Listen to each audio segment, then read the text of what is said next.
Jacob Vadakkedathu, welcome to State Line. Now, 3 into 2 doesn't go for Katie Gallagher, David Pocock and for you, but your challenge, of course, is to beat one of them. Which one? Either way, good to be with you, Greg. Look, Canberra needs a strong voice, and Canberra needs a Liberal voice in the Parliament representing Canberra. We need a strong voice, so that's what I'm aiming for. Can I test your attitude, Jacob, to some recent commitments made in the campaign, like the $100 million for Convention Centre Aquatic Precinct on the southern fringe of Civic? You'd support that under a Dutton government, would you? Absolutely. I will fight for having a convention centre, a world-class style convention centre. I mean, Canberra is the nation's capital. We should be hosting international events like G20 summits, Shogam summits, and all the other, entertainment concerts, music concerts. So we should be hosting those events in Canberra.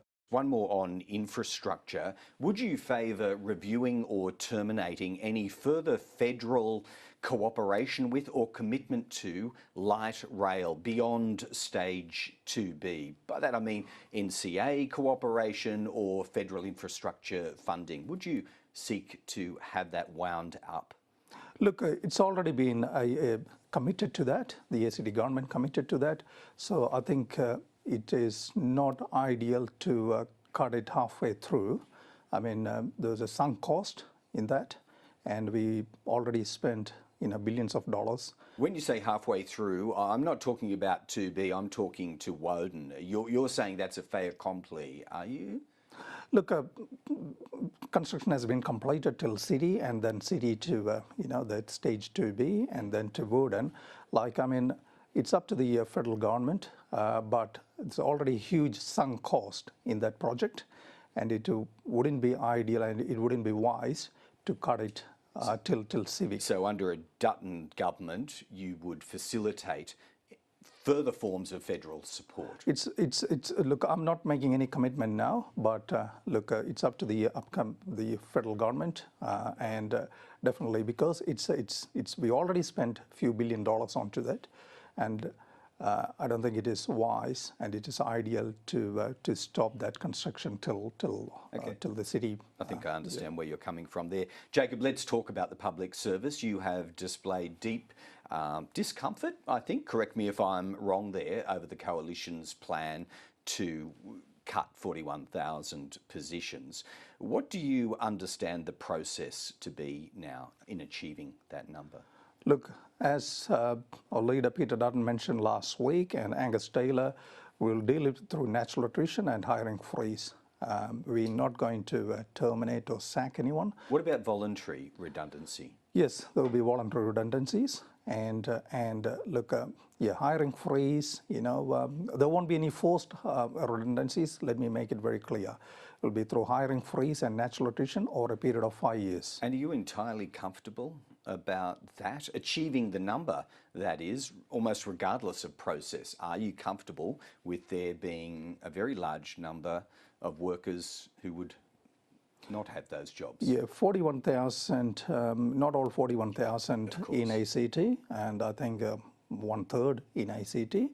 But as we mentioned before, it will be dealt through natural attrition and hiring freeze over a period of 5 years, and without interrupting any frontline services. And so you wouldn't envisage forming any resistance within a coalition government over this? There's nothing you would take the fight up on to defend that portion of ACT positions within the 41,000? Yeah, that's. I think there'll be 1/3 based in ACT. Not all 41,000 are based in ACT, 1/3. But our plan is to reduce to the numbers where it was 3 years ago. Is increased by 41,000. So we need to reduce that numbers to where it was back in 2022. Why though? In your own professional experience, and you're now seeking to become a politician, but is the public service bloated? Are these positions surplus to requirements in your view? Yeah, look, public servants, I used to be a public servant, and I worked in Department of Finance for 15 years. They do a great job.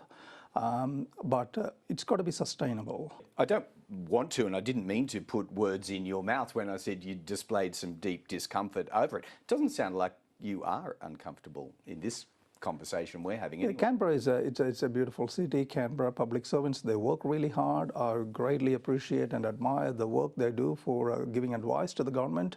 As I mentioned, I used to be a public servant, and I know how hard work they to deliver the service and advice to the government of the day. And but on the other side, we got to make sure that it is sustainable in the long term. It must be a hard sell, though, Jacob, as a campaigning would-be politician, to sell this policy here in Canberra. Is that true? It is tough, but we convince people, and that there were a lot of fear factor there before that we're going to terminate or sack employees on the next day if we form the government. That fear factor is gone, and as I mentioned earlier, we're not going to terminate or sack anyone. We will deal it through natural attrition and hiring freeze over a period of 5 years. So no one is going to lose job, or we are not going to sack or terminate anyone. It all lies ahead of you from here. Jacob Vadakkedathu, we thank you so much for your time. Thank you, Greg. Thanks for having me.